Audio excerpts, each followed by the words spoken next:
Hi viewers, welcome to our channel. ప్రస్తుతం మనతో పాటు భరద్వాజ్ గారు, సీనియర్ జర్నలిస్ట్, వారితో ఒకసారి మాట్లాడదాం. సార్ నమస్కారం. సార్ నమస్తే అండి. సార్, పవన్ కళ్యాణ్ గారు లండన్ టూర్ ముగించుకొని ఆ తర్వాత టెంపుల్స్ పర్యటన చేయబోతున్నట్టుగా వార్తలు వినిపిస్తున్నాయి. ముందుగా కేరళలో కొన్ని టెంపుల్స్ని దర్శించుకొని ఆ తర్వాత తమిళనాడులోకి వెళ్ళబోతున్నారు. అక్కడ కూడా కొన్ని టెంపుల్స్ని ఆయన దర్శించుకోబోతున్నట్టుగా చెప్తున్నారు. అయితే ఇక్కడ టెంపుల్స్ ఏవైతే పర్యటిస్తున్నారో తమిళనాడులో ముఖ్యంగా సార్ ఈయన సనాతన ధర్మ ప్రచారాన్ని కూడా అక్కడే కంటిన్యూ చేస్తారని కూడా జనసేన కింది వర్గం వాళ్ళు మాట్లాడుతున్నారు. అంటే గతంలో ఉదయనిధి స్టాలిన్ కొన్ని వ్యాఖ్యలు చేశారు సనాతన ధర్మం పైన. అప్పుడు బీజేపీ వాళ్ళు దాన్ని సరిగ్గా యూజ్ చేసుకోలేదు. అయితే ఇప్పుడు ఆ కార్యక్రమంలో భాగంగా కూడా పవన్ కళ్యాణ్ గారు దీన్ని గట్టిగా ఒకసారి హిందుత్వలోకి పంపించే అవకాశం ఉందని కూడా చెప్తున్నారు, హిందువుల్లోకి. మరి ఎటువంటి ఇంపాక్ట్ ఉండబోయే అవకాశం ఉంది తమిళనాడు పర్యటన? మరి మీరేం చెప్తారు సార్ దీని గురించి? అంటే ఆయన లండన్ వెళ్ళొచ్చినా ఎక్కడికి వెళ్ళొచ్చినా లండన్ అయినా ఆయన వెళ్ళాల్సింది.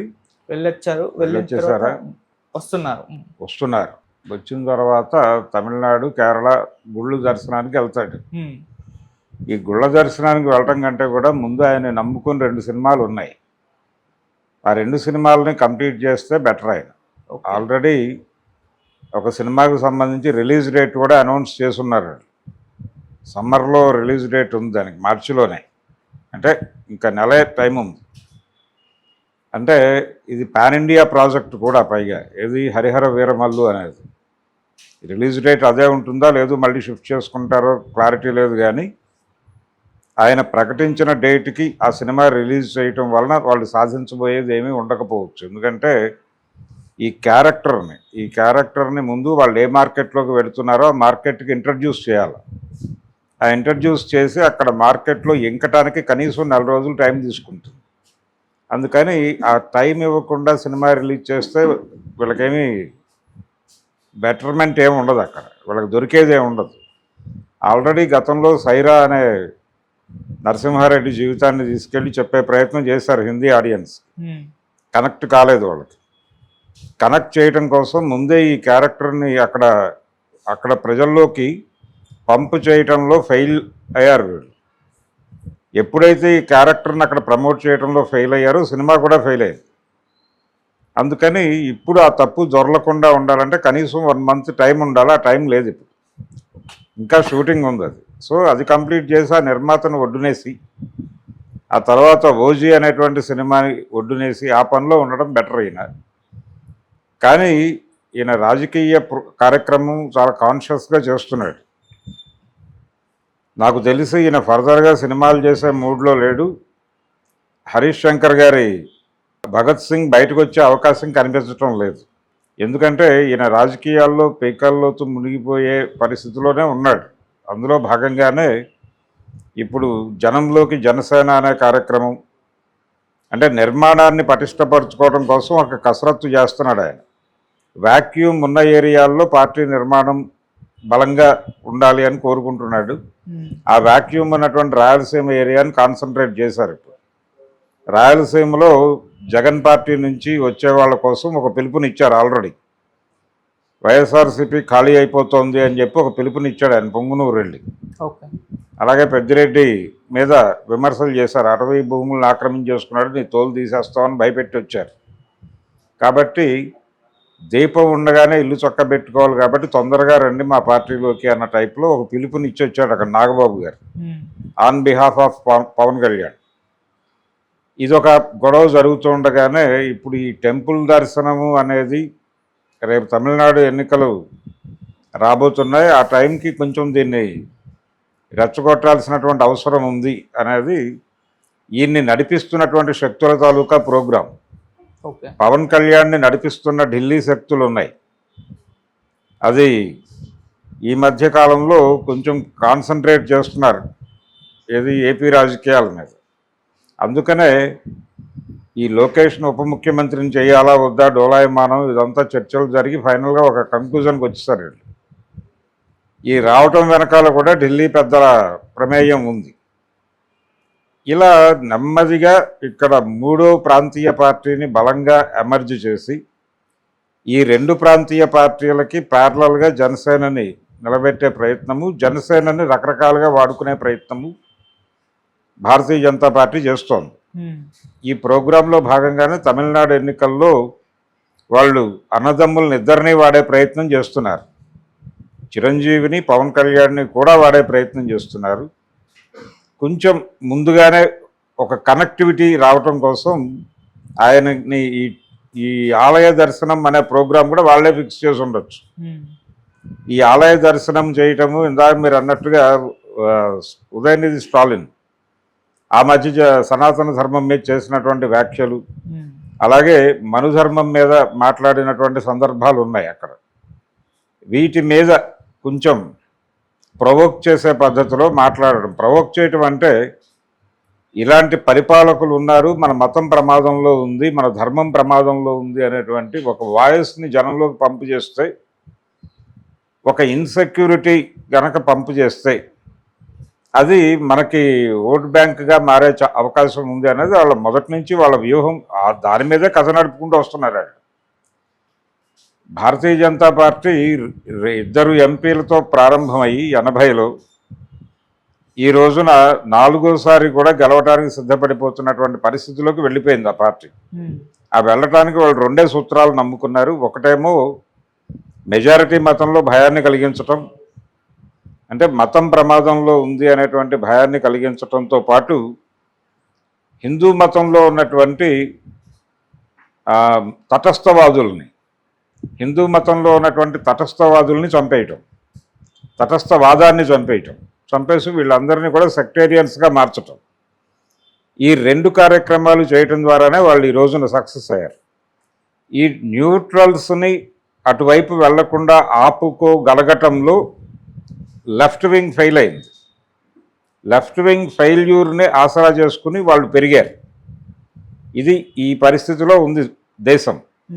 అందుకని ఇప్పుడు పవన్ కళ్యాణ్ని పంపించి అక్కడ ఈ 2 పనులు చేయిస్తారు.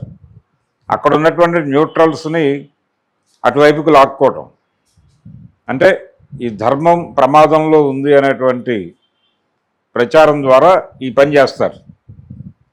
ఎలాగూ కొంతమందిని ఈ ప్రచారం, అంటే మతం ప్రమాదంలో ఉంది, ధర్మం ప్రమాదంలో ఉంది అనే దీంతో ఒక ఓట్ బ్యాంకుని సెట్ చేసుకునే ప్రయత్నంలో భాగంగా తమిళనాడులో ఈయన్ని వాడతారు. అలాగే అక్కడ కలిసి వచ్చేటువంటి శక్తులందరినీ కలుపుకునే ప్రయత్నం ఒకటి జరుగుతోంది. ఆల్రెడీ విజయ్ చెప్పేశాడు, నేను బీజేపీతో ట్రావెల్ అవ్వకపోవచ్చు అనే ఇండికేషన్ ఇచ్చేశాడు. కాబట్టి అతనితో నెగోషియేషన్స్ జరపడానికి కూడా వీళ్ళిద్దరినీ వాడే అవకాశం ఉంది. ఎవరిని? చిరంజీవిని, పవన్ కళ్యాణ్ని కూడా. ఇప్పుడు ఏడీఎంకే తాలూకా ముక్కలు, వాటి కృషి, వాటికి ఉన్నటువంటి బలం అది బీజేపీకి కొత్తగా యాడ్ చేసే పరిస్థితి ఏం లేదు. అందుకని వాటి పట్ల కొంత అవి ఉంటాయి, కానీ వాటి ద్వారా ఏదో సాధించగలం అనేటువంటి అభిప్రాయం అయితే బీజేపీకి లేదు. అందుకని అక్కడ కొత్త శక్తుల్ని ప్రవేశపెట్టే ప్రయత్నం చేస్తోంది. బహుశా బీజేపీ తమిళనాడు వ్యవహారాలకు సంబంధించిన కీలక బాధ్యతలు కూడా అతనికి అప్పచెప్పే అవకాశం ఉంది. ఎందుకంటే వాళ్ళకి లింక్స్ ఉన్నాయి, అక్కడ లింక్స్ ఉన్నాయి. నోన్ ఫేస్ అనేది ఒక అడ్వాంటేజ్ చిరంజీవికి కావచ్చు, పవన్ కళ్యాణ్కి కావచ్చు. ఈ అడ్వాంటేజ్ని వాడుకునే ప్రయత్నం చేస్తారు వాళ్ళు వచ్చే ఎన్నికల్లో. తమిళనాడు ఎలక్షన్లో డిఎంకేకి చెక్ పెట్టడం ద్వారా డిఎంకేని కంట్రోల్లోకి తీసుకోవటం. గతంలో కాంగ్రెస్ పార్టీ చేసింది కూడా ఇదే. గతంలో తమిళనాడులో ఉన్నటువంటి ప్రాంతీయ పార్టీలను తన కంట్రోల్లోకి తీసుకోవడానికి కాంగ్రెస్ పార్టీ కూడా రకరకాల వ్యూహాలు అల్లి కరుణానిధిని, ఎంజీఆర్ని కూడా తన కాంపౌండ్లో పెట్టుకునే ప్రయత్నం చేసింది. ఇప్పుడు దాదాపు అదే వ్యూహం బీజేపీ చేస్తోంది. ఇది చేయాలంటే వాళ్ళు ఓడిపోతే తప్ప సాధ్యం కాదు కంట్రోల్లో తీసుకోవడం. ఇప్పుడు డిఎంకేని కంట్రోల్లో తీసుకోవడం కోసం ఓడించడం అనేది కీలకంగా మారి ఈ శక్తులన్నింటినీ మోహరిస్తోంది బీజేపీ అక్కడ. అందుకని పాపం ఈయన ఆలయ దర్శనం అంటున్నాడు. వీళ్ళకి కొరకరాని కొయ్యలుగా సౌత్లో మిగిలిన రాష్ట్రాలు 2, ఒకటి తమిళనాడు, 2 కేరళ. తమిళనాడులో కొంత ఛాన్సెస్ ఉన్నాయి. కొంచెం బెటర్మెంట్ కోసం కృషి చేస్తే జరిగే అవకాశాలు ఉన్నాయి. ఇక్కడ కేరళలో అసలు ప్రవేశమే కష్టమైపోయినటువంటి పరిస్థితి ఉంది. దానికి రకరకాల కారణాలు. అందుకని కేరళని ఎలా బ్రేక్ చేయాలి అనే దాని మీద కూడా కసరత్తు జరుగుతోంది. కేరళ అనేది హార్డ్ కోర్ స్టేట్. కేరళని ఆప్షన్గా పెట్టుకుని తమిళనాడుని బద్దలు కొట్టడం అనే ప్రోగ్రాం ఇప్పుడు వచ్చే పార్లమెంట్ ఎన్నికల నాటికి అంటే సౌత్లో ఇప్పుడు 3 రాష్ట్రాలు వాళ్ళకే ఉన్నాయి. ఆంధ్రప్రదేశ్, తెలంగాణ, కర్ణాటక, కేరళ, తమిళనాడు. ఈ 2 కూడా కట్టేసుకుంటే వర్కౌట్ అయిపోతుంది. టోటల్గా సౌత్ని కంట్రోల్లో తీసుకోవటం వలనే కాంగ్రెస్ పార్టీ బలంగా తయారైంది ఆ రోజున అనేటువంటి ఒక అభిప్రాయం ఉండేది అందరిలో. బీజేపీ ప్రోగ్రాం అంతా కూడా గతంలో కాంగ్రెస్ పార్టీ ఎలా ఎమర్జ్ అయ్యి ఎలా రైజ్ అవుతూ వచ్చిందో ఆ ఏరియాల మీద కాన్సన్ట్రేషన్ ఉంది వీళ్ళకి. సౌత్ని అంటే నార్త్లో వీళ్ళు ప్రభావం చూపించగలిగినా కానీ సౌత్లో కాంగ్రెస్ పార్టీకే బలం ఉండేది. 77 ఎలక్షన్స్లో జనతా పార్టీ గెలిచినప్పటికీ జనతా పార్టీ ఇక్కడ గెలవలేదు. అప్పుడు ఉమ్మడి ఆంధ్రప్రదేశ్లో ఒకే ఒక్క ఎంపీ గెలవగలిగాడు జనతా పార్టీ నుంచి, నీలం సంజీవరెడ్డి. మొత్తం కాంగ్రెస్కి వెళ్ళిపోయినాయి. ఆ రోజున కాంగ్రెస్కున్న బలం ఆంధ్ర నుంచి వెళ్ళినటువంటి ఎంపీలే. కాబట్టి తమిళనాడులో ఇందిరాగాంధీ గారి కనుసన్నల్లో నడిచేటువంటి పార్టీలే అధికారంలో ఉండేవి. అది కరుణానిధి కావచ్చు, ఎంజీఆర్ కావచ్చు. కేరళలో కూడా కొంత ప్రభావం చూపించగలిగేవారు. కర్ణాటక కూడా దేవరాజ్ అరసు వీళ్ళందరూ కూడా కాంగ్రెస్ పార్టీకి బలంగా ఉండేవారు. ఇలా టోటల్ సౌత్ని తన కంట్రోల్లో పెట్టుకోవడం ద్వారా నార్త్లో తేడా జరిగినా కానీ బ్యాలెన్స్ చేసుకునేది. ఇప్పుడు అదే వ్యూహాన్ని వీళ్ళు అనుసరించి సౌత్ని ఎలాగో నార్త్లో వాళ్ళకి బలం ఉంది కాబట్టి సౌత్ని కంట్రోల్లో తీసుకోవడానికి కేరళ, తమిళనాడుని కంట్రోల్లోకి తీసుకుంటే క్లోజ్. ఈ ఆపరేషన్లో భాగంగా పవన్ కళ్యాణ్ ఇప్పుడు ఆలయ దర్శనం అనే ప్రోగ్రాం అప్పచెప్పారు, కానీ అది ఆయన స్వయం కార్యక్రమం కాదు. ఓకే, ఆయన స్వయం సేవ కాదు, అది స్వయం సేవకుల కార్యక్రమం. సంఘ్ పరివార్ తాలూకా ప్రోగ్రాం. ఆ సంఘ్ పరివార్ తాలూకా కార్యక్రమానికి ఆయన వెళ్ళి అక్కడ వీళ్ళు చెప్పినటువంటి పద్ధతుల్లో వీళ్ళు చెప్పిన చోట మంటేసి వస్తాడు. అది పవన్ కళ్యాణ్ గారి కార్యక్రమం. అందులో భాగంగానే ఇక్కడ ఉన్నటువంటి 2 ప్రాంతీయ పార్టీలని కొంచెం కంగారు పెట్టడం కోసం ఇక్కడ జనంలోకి జనసేన అనేటువంటి కార్యక్రమం కూడా ప్యారలల్గా నడుస్తూ ఉంటుంది. అంటే పొలిటికల్గా పవన్ కళ్యాణ్ని యాక్టివేట్ చేయటం అనేది ప్రోగ్రాం. సో తను కూడా యాక్టివేట్ అవడానికి సిద్ధంగానే ఉన్నాడు. ఆ వేవ్లో వెళ్ళిపోతున్నాడు. ఇప్పుడు వెళ్ళక తప్పని పరిస్థితి.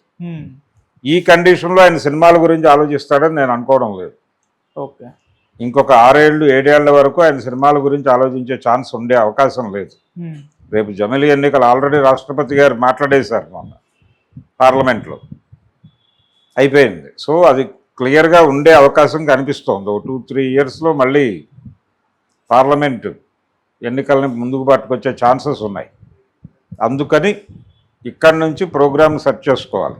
ఓకే, దీనిలో పవన్ కళ్యాణ్ని ఈ 2 రాష్ట్రాల కార్యక్రమం కూడా తగిలించి బిజీ చేస్తే ఇప్పుడు ఆ ఓజీ ఇప్పట్లో బయటపడే అవకాశం లేదు. తొందరగా వాళ్ళు ఇమ్మీడియట్గా పవన్ కళ్యాణ్ని పట్టుకొని అదేదో క్లోజ్ చేసుకుని సినిమా రిలీజ్ చేసుకోవటం.